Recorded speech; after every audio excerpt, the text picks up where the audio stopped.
못하신다. 신기한데. 저희가 지난 시간에 요한복음 끝나지 않았습니까? 맞아요. 드디어 배웠죠, 오늘 우리가. 새로운 시간인데 오. 제가 넌센스 퀴즈를 하나 내도록 하겠습니다. 넌센스? 네, 네. 넌센스 퀴즈 하나 내보겠습니다. 신혼 부부들이 가장 많이 읽는 성경서는? 성경이요? 예, 뭐 창세기, 출애굽기, 레위기. 이렇게 쭉. 창세기요. 창세기 왜요? 처음 시작하는 의미로. 신혼부부니까. 네네, 신혼이니까. 굉장히 좋은 의미인데 아름답다. 아닙니다. 네, 어머, 좋은 뭘 의미죠. 거죠? 출산을 바라는 마음으로 아가서? 아가서 비슷한데 아닙니다. 아가서 아니에요? 저는 이제 시어머니가 생각나니까 네. 에레미야. 에레미야, 괜찮을까? 에미야.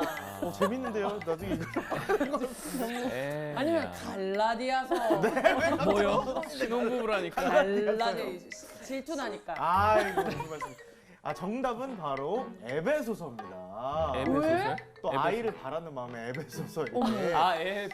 네. 에, 근데 그런 뜻이 이 아니잖아요. 문제가 사실 여름 성경학교나 뭐 학생회, 청년회, 수련회 가면 단골 문제로 나오는 넌센스 퀴즈예요. 정말요? 우리만 몰랐네요. 그래서 저희 머릿속에 그래서 에베소서가 그게 먼저 떠오를 때가 많거든요. 하지만 오늘 선생님께서 나오셔서 네. 진짜 에베소서를 괜히 파헤쳐 우리가 주신다고 하니까. 와, 부끄러워지네요. 우리 그러면 이제 네. 에베소서로 공부하는 거예요? 그렇죠. 네. 바로 오늘의 시작은 에베소서입니다. 오, 기대가 에베소서. 됩니다. 선생님 안녕하세요.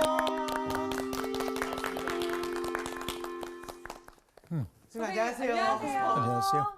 저희가 그 신혼부부들이 가장 많이 읽는 서가 에베소서라고. 에베소서 뭐 이런. 그래서 정말. 너무 저희가 잘 모르는 것 같아서 네. 또 이제 더욱더 기대가 되는 것 같습니다. 그래요. 네.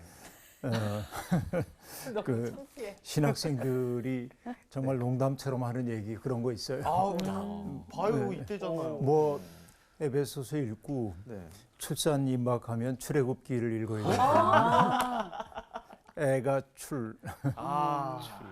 그 다음에 아가서를 읽어야 그 되겠어요. 다음에 아가서 읽고. 그럼 이제 나오면 다 순서가 있네. 네, 나오면 순서가 아가서 있어요. 있고. 네.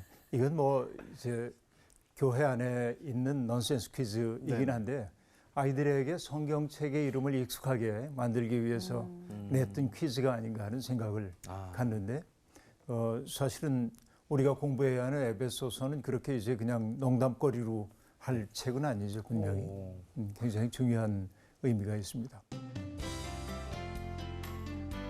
오늘 수업 에베소서 1강 에베소서 개론. 에베소서의 문학적 양식이라고 하는 것은 편지입니다.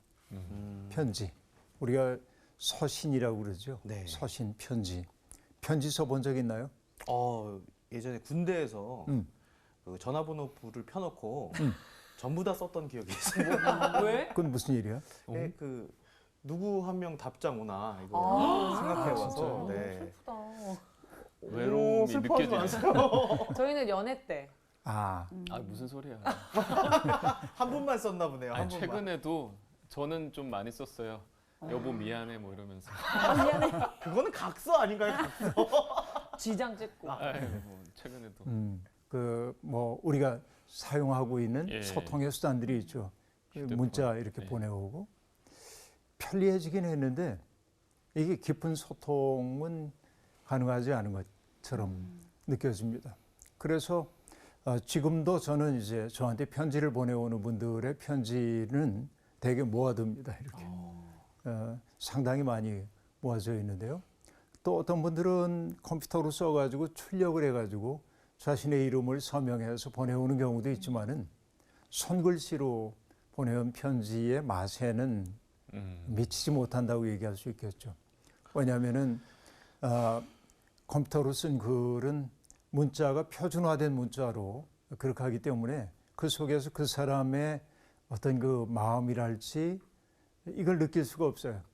근데 손글씨라고 하는 것은 예를 들어서 연희엘이 나한테 편지를 보냈다 하면은 연희엘의 글씨 속에 담겨 있는 저 사람의 존재가 내게 함께 다가오고 있는 것이죠. 그런데 이 친구는 좀 다른 그런 느낌 같아요. 어쨌든 서신이라고 하는 장르는 그런 것이고 편지는 막연한 대상에게 쓰는 편지도 있긴 있지만 예를 들면 뭐 이 편지는 영국에서 시작돼서 이제 그런 그 이상한 편지 있잖아요. 행운의 편지인가요? 네. 소위 그런 편지도 있지만은 대개 편지는 특정한 대상을 향하고 있을 때가 아주 많이 있습니다.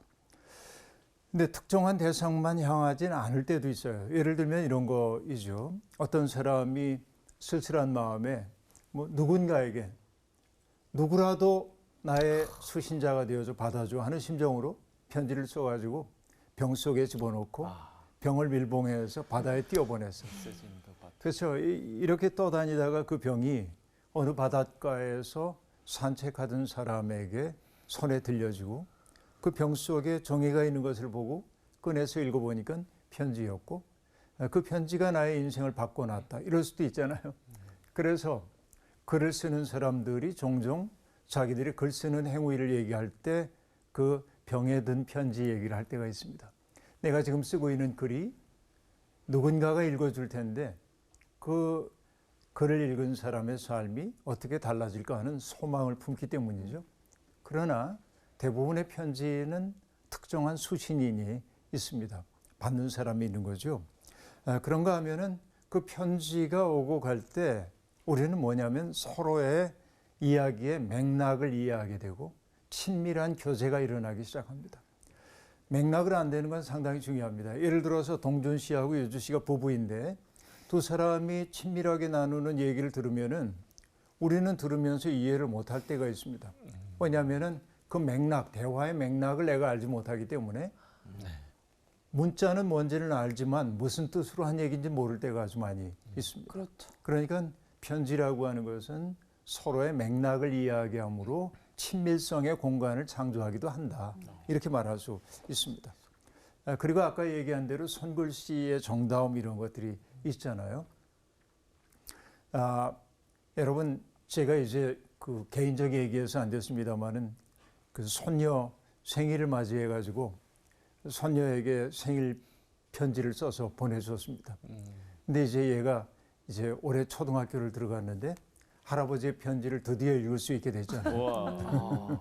그러니까 자랑스럽게 자기 방에 놔뒀던 할아버지의 카드를 가지고 나와서 그 편지의 메시지를 읽고 너무나 행복해서 뺨에다 이렇게 대고 어머. 그러는 거죠. 그러니까 그 편지 그 자체가 부재하고 있는 할아버지의 현존을 느끼게 만들어주는 거죠. 편지는 그런 장르입니다. 아름다운 것이죠. 그래요. 그러고 보면은 바울 사도가 편지를 가장 많이 쓴 분입니다.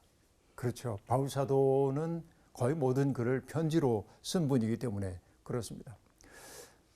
그 바울 사도가 썼던 편지가 몇 개나 있는지는 잠시 후에 얘기하기로 하고, 대개 편지를 쓰면은 어떻게 되죠? 처음에 어떤 얘기를 해요? 편지를 받는 수신인에 대한 이야기를 하겠죠.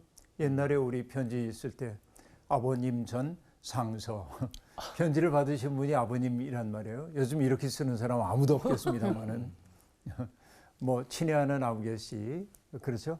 뭐 이렇게 쓰겠죠.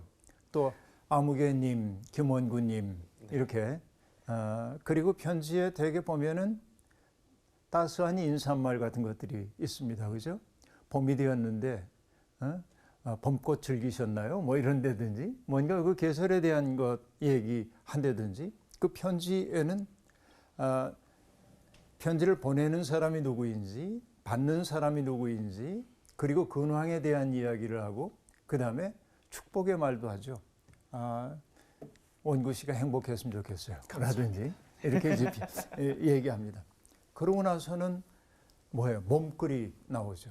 사실은 제가 편지를 드린 까닭은 이러저러한 까닭입니다 하고 얘기해요. 구체적인 상황, 그 상황에 대해서 나는 이렇게 느낍니다. 이 문제가 이렇게 해결되었으면 좋겠습니다 라고 하는 내용이 들어가게 됩니다. 그리고 그 다음에는 마무리하는 말이죠. 안부 인사. 요즘 꽃가루가 날리던데 알레르기 반응 없으신지 모르겠습니다. 부디 건강하시길 바랍니다 라든지 마지막으로 축복하는 인사하죠.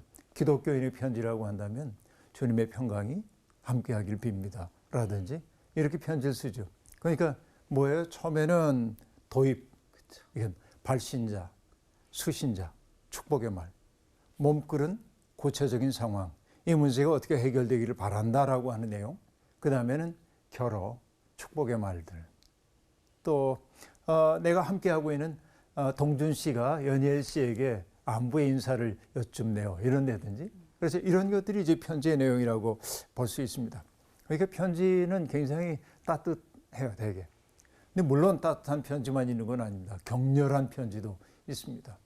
바울 사도의 편지 가운데 매우 격렬한 편지는 갈라디아서.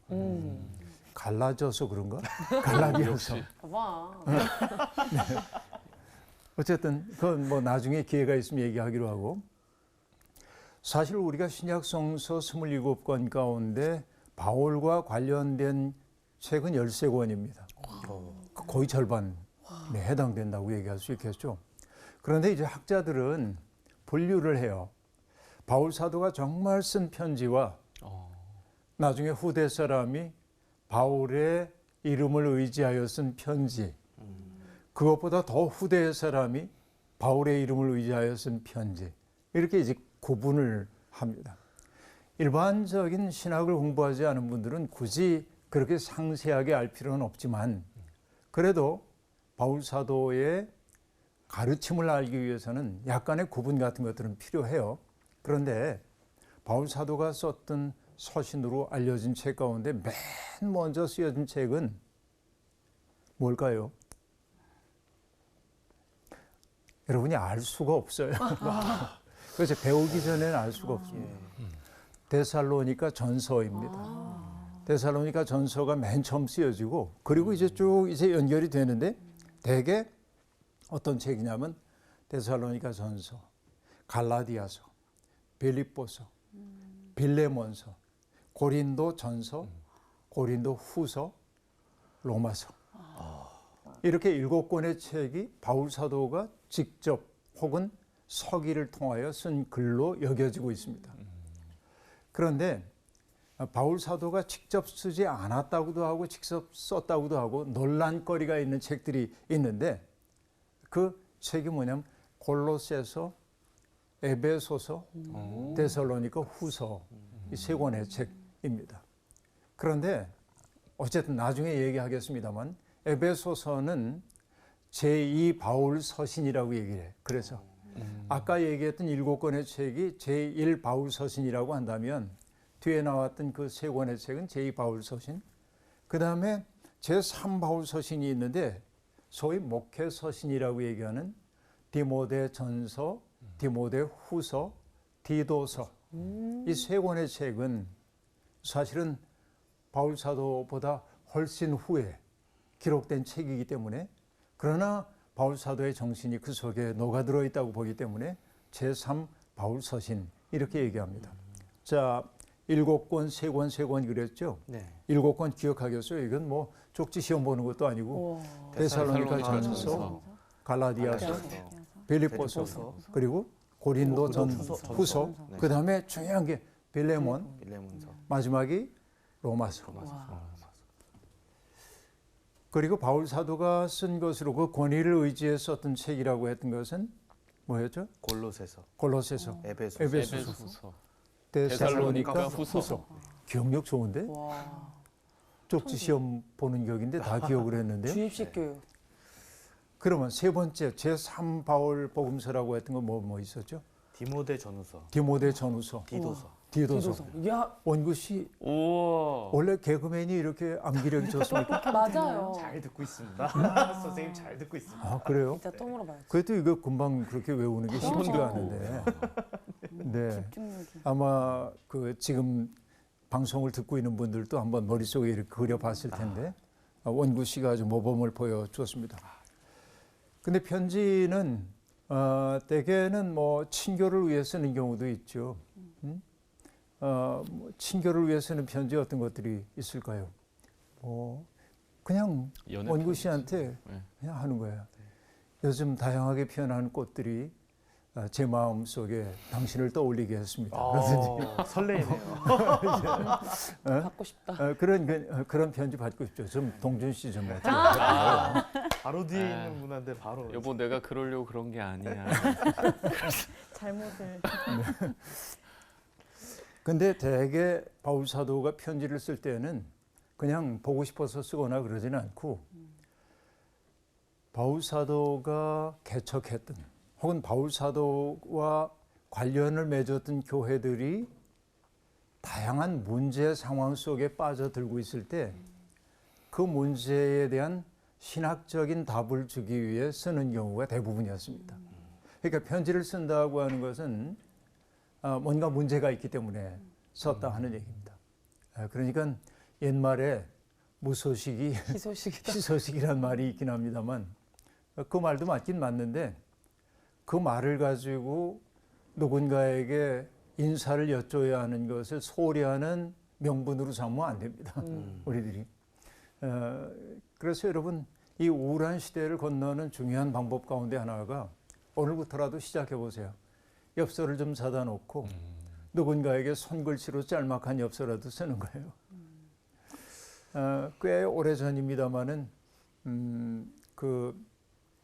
제가 유럽에 처음 갔을 때인데 저를 안내해 주는 분하고 융프라우라고 하는 곳에 올라갔는데 거기 갔더니 엽서를 한 장 나한테 가져오더니 당장 그 엽서 거기 앉아 쓰라는 거예요.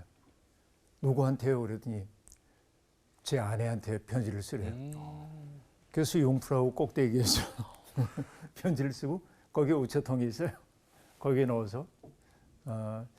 근데 좀 안타까운 게 뭐냐면 편지보다 내가 먼저 도착했다는 거예요, 집에.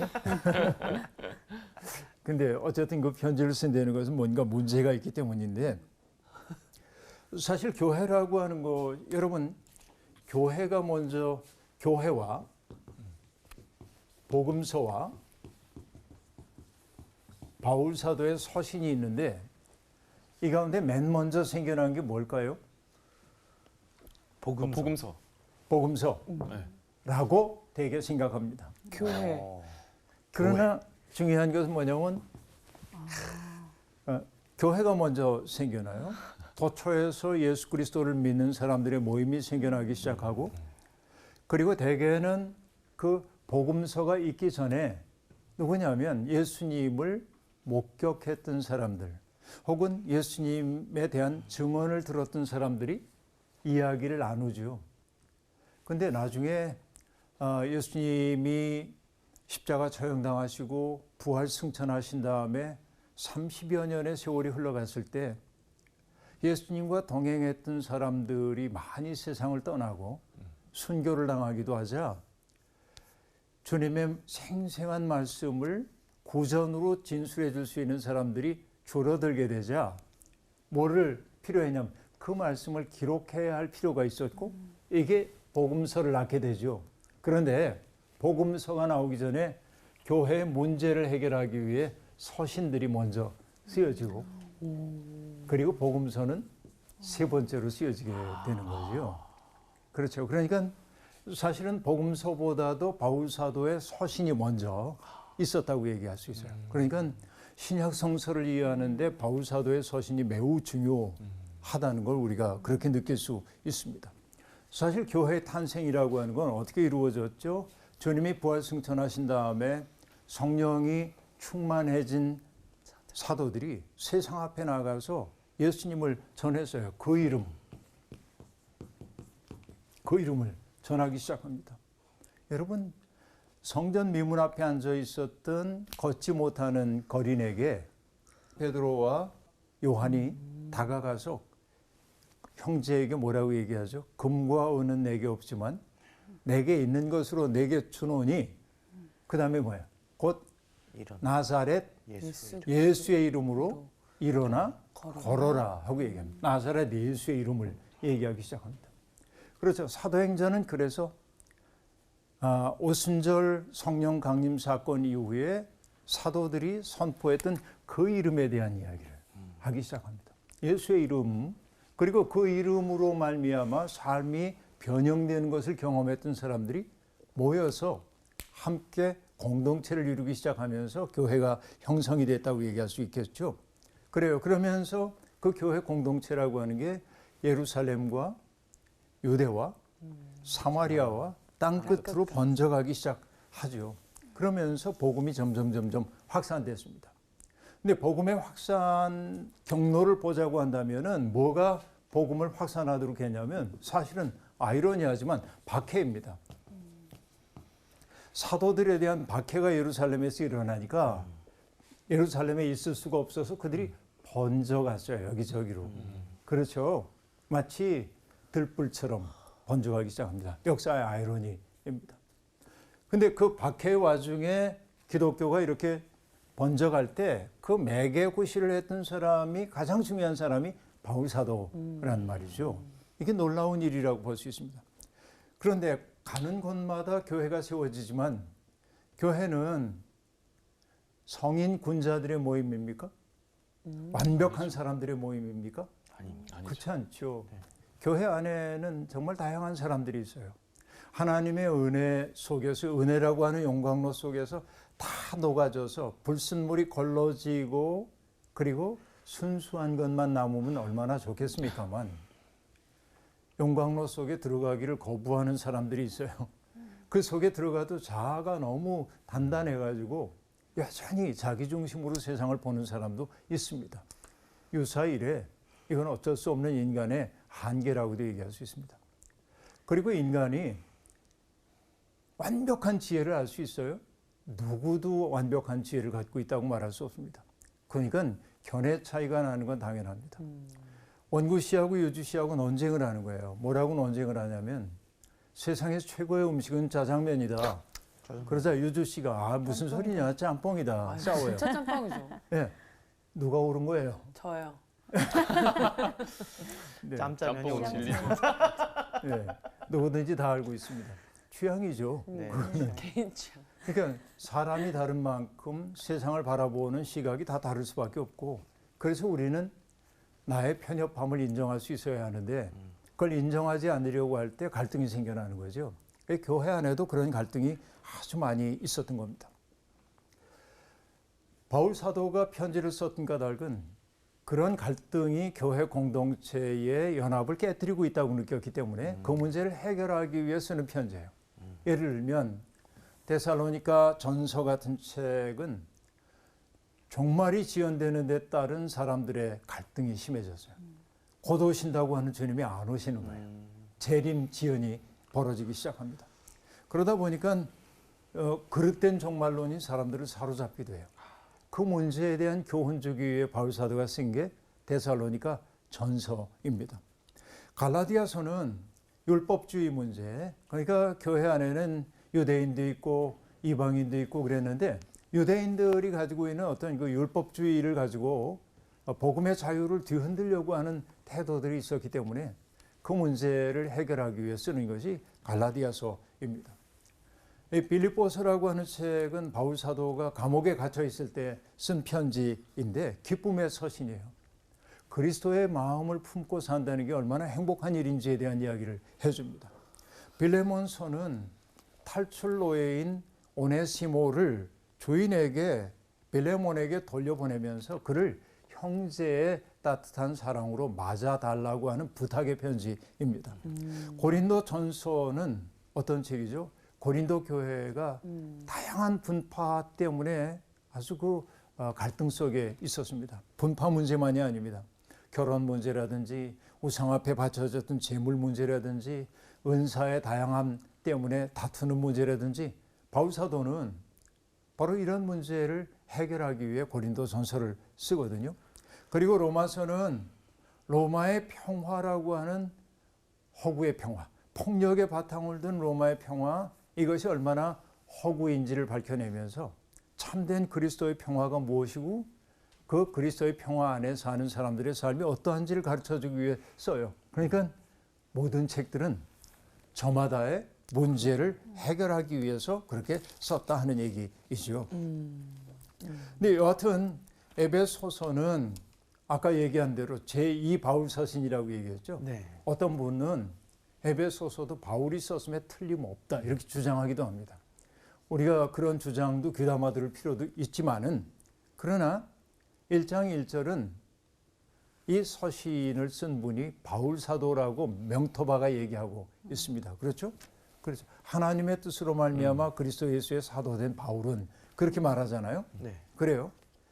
근데 이 에베소서는 바울 사도가 직접 쓴 글이 아니라는 쪽의 생각을 갖고 있는 사람들의 마음은 어떤 것들이냐면 이런 데 있습니다. 대개 바울이 편지를 썼을 때는 특정한 교회의 상황이 있다고 얘기했잖아요. 에베소서에는 에베소 교회가 직면한 문제 같은 건 별로 없어요. 이게 이제 첫 번째 얘기이고 또 바울 사도의 서신에서 보여지는 세계관과는 조금 다른 우주적인 그리스도에 대한 이야기가 등장한단 말이에요. 이건 골로새서에 나오는 건데 바울의 사상과 약간의 차이가 있다라고 하는 것이고 일반인들이 알아차리기 어려운 것 가운데 하나는 뭐냐? 여러분 사람들이 사용하는 언어라는 게 다 특색이 있거든요. 네. 제가 주로 사용하는 언어가 있을 거 아니에요. 그러니까 어떤 객관적 대상을 묘사하기 위해 내가 즐겨 사용하는 표현들이 있어요. 그래서 저도 어떤 때 이렇게 글을 보다가 이거 익숙한 문장인데? 그럼 어떤 분이 출처를 밝히지 않고 제 글을 갖다 따는 경우가 많아요. 네. 그러니까 내가 즐겨 쓰는 문장 구조가 있고 즐겨 쓰는 이미지가 있고 표현들이 있단 말이죠. 독특한 표현들이. 그런데 아까 얘기한 7개의 바울 서신에서 공통적으로 어떤 상황을 묘사하기 위해 사용되는 단어들이 공통 단어들이 있는데 에베소서에는 좀 다른 단어들이 등장하는 거예요. 표현이 조금 다른 거예요. 이런 것들. 그리고 4장 11절과 12절에 보면 교회 안에 있는 다양한 직책에 대한 이야기가 등장하는데 바울 사도가 복음을 전할 때는 목사, 교사 이런 직분들이 안 나타날 때예요. 아직은. 그러니까 이런 직분 얘기들로 볼 때는 좀 후대에 기록된 것으로 보인다. 이렇게 얘기를 합니다. 자, 어쨌든 그 정도인데요. 그러나 분명한 사실은 뭐냐면 바울 사도가 에베소에 선교를 했다고 하는 사실은 뭐 분명한 사실입니다. 사실 이 에베소라고 하는 곳은 그러니까 여러분 성서의 이야기가 전개되고 있는 곳에는 중요한 바다가 셋이 있는데 큰 바다는 지중해이고 그리고 소아시아를 연결하는 그 부분에 있는 바다가 바로 에게해이고 그리고 위쪽에 있는 게 흑해이단 말이에요. 그런데 에게해의 동쪽에 있는 도시입니다. 사실 이 에베소라고 하는 곳은 주전 9세기경에 그리스의 식민도시로 건설된 도시라고 얘기할 수 있겠는데 바닷가니까 상업이 발달했어요. 그래서 막대한 부를 축적했고요. 그리고 그 도시는 그 전역에서 지중해권 전역에서 유명해요. 왜 유명하냐면 어마어마한 신전 건물이 있었기 때문에 그렇습니다. 그 신전이 뭐냐? 아르테미스 신전이에요. 아르테미스 신전.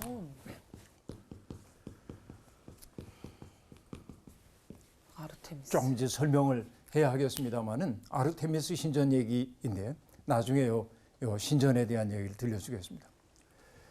바울 사도가 처음에 에베소에 갔던 것은 바울이 3번의 선교 여행을 하잖아요. 1차 선교 여행, 2차 선교 여행의 막바지에 에베소에 잠깐 들러요. 근데 거기에 오래 머물지는 않고 회당에 들어가서 변론하다 돌아갑니다. 그럼 꼭 다시 오겠다고 얘기를 해요. 그래서 바울 사도의 3차 선교 여행의 핵심지가 에베소입니다. 바울은 사도행전 19장을 보면은 바울 사도가 에베소에 가가지고 사람들에게 물어요. 너희가 믿을 때 성령을 받았냐? 그래서 사람들이 대답합니다. 우린 성령이 있다는 소리도 듣지 못했다. 그 무슨 세례를 받았냐? 그래서 세례 요한의 세례를 받았다는 겁니다.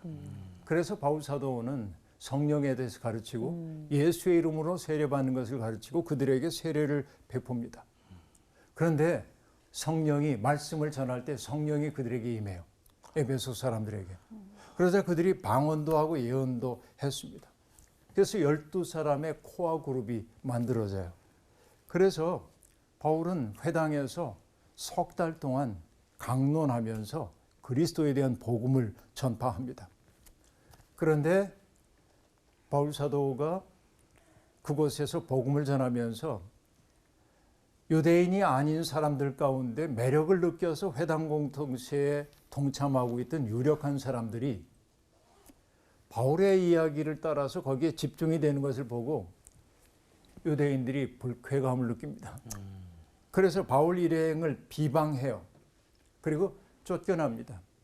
그 때문에 바울 사도 일행이 가는 곳이 어디냐면 그 유명한 두란노 서원이라고 하는 곳으로 옮겨요. 회당에서부터 쫓겨나서 두란노 서원이라는 곳에 옮겨가서 거기에서 2해 동안 날마다 강론했다 하고 말합니다. 그래서 사도행전은 이렇게 얘기합니다. 아시아에 사는 자는 유대인이나 헬라인이나 다 주의 말씀을 듣더라 라고 말합니다. 그곳에서 많은 이적이 나타났습니다. 어떤 이적들이 나타났냐면 사람들이 바울의 몸에서 손수건이나 앞치마를 가져다가 병든 사람에게 얹으면 그 병이 떠나가고 악귀도 나가더라 이렇게 얘기합니다. 그러니까 여러분 에베소에 있는 그 좁은 동네에서 바울 사도가 일으키는 그 기적 때문에 온갖 눈길이 거기에 쏠리는 거예요. 그리고 사람들은 과거에 그들을 사로잡고 있었던 그릇된 마술로부터 벗어나야겠다고 생각하고 마술을 행하던 사람들이 마술서 같은 걸 모아가지고 불태워버립니다. 놀라운 일이 벌어진 거죠. 그리고 사도행전이 이렇게 요약을 합니다. 이와 같이 주의 말씀이 흥왕하여 세력을 얻으니라 라고 말합니다. 말씀이 아주 흥왕해요. 이게 에베소의 상황입니다. 그런데 그곳에는 어떤 사람들이 있었냐면은 아까 얘기한 아르테미스 신전 때문에 유명한 도시라고 얘기했잖아요. 네. 근데 신전에 내가 왔어.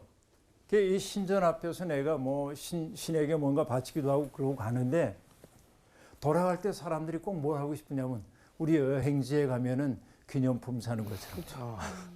아르테미스 이 신전에 모형을 사가지고 집에 가고 싶은 거예요. 사람들이. 불상처럼. 그래서 은을 가지고 그걸 만드는 사람들이 있었는데 사업에 큰 손실을 입은 거예요. 왜냐하면 사람의 손으로 만든 것은 신이 아니다 이렇게 바울 사도가 가르치는 거예요. 그러니까 사업에 상당히 많은 어려움을 겪게 되는 겁니다.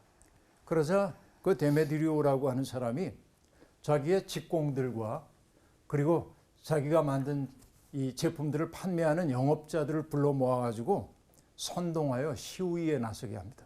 이 낯선 자들이 들어와가지고 지금 우리 사업을 망가뜨리고 있다는 것입니다. 바울은 일단 몸을 피했어요. 그런데 바울을 추종하던 사람 몇이 붙잡혀가지고 연극장에 끌려가지고 정말 그 조리돌림을 당하고 있는 상황이었습니다. 다행히 바울 사도는 그 폭력적 현장에서부터 벗어날 수 있었습니다. 왜냐하면은 이렇게 요란스러우면은 도시 소유죄가 될 수 있다고 말하면서 이 사람들에게 문제가 있다고 한다면은 정식 모임을 통해서 처리되어야 한다고 말함으로써 바울 사도가 에베소서에서 벗어날 수 있도록 해주었습니다. 그럼 여러분 잠깐 동안만 얘기를 할 텐데요. 아르테미스라고 하는 이 여신이 도대체 뭐냐? 그러게 무슨 여신이야? 뭐길래 그러냐 하는지 모릅니다. 사실은 이 아르테미스 여신이라고 하는 것은 여러분 그 지금의 그 터키 지역 네. 대부분을 우리가 성경에서 뭐라고 하냐면 소아시아 그렇게 얘기하고 있는 지역인데 여기를 아나톨리아라고 하기도 했습니다. 아나톨리아, 소아시아 비슷한 말입니다. 근데 소아시아와 아나톨리아에서 가장 숭상받고 있던 신이 있는데 대지의 모신이라고 하는 대지의 모신. 시벨레라고 하는 여신이 숭상을 받고 있었습니다. 왜 그러냐면 이 여신은 인간들에게 풍요로움을 가져다 준다고 믿었기 때문에 그렇습니다. 근데 이 대지의 모신이라고 얘기를 했는데 뭐냐면 땅에서부터 먹을 것들이 솟아나오고 그러니까 그 여신이 선물을 줄 때만 인간은 먹고 살 수 있다고 생각했기 때문에 이 대지의 모신 신앙이 아주 강했는데 그 대지에 모신 시벨레가 아르테미스로 변신되어 나타난 거예요. 거기에서. 그래 아르테미스의 여신상을 여러분 보면 어떤 모습으로 형상화되어 있냐면 여성인데 가슴이 많이 달린 여성으로 형상화되어 있어요. 결국 가슴이라는 게 아이들에게 젖을 먹이고 그래서 생명을 살리는 것으로 그렇게 돼 있잖아요. 그렇죠.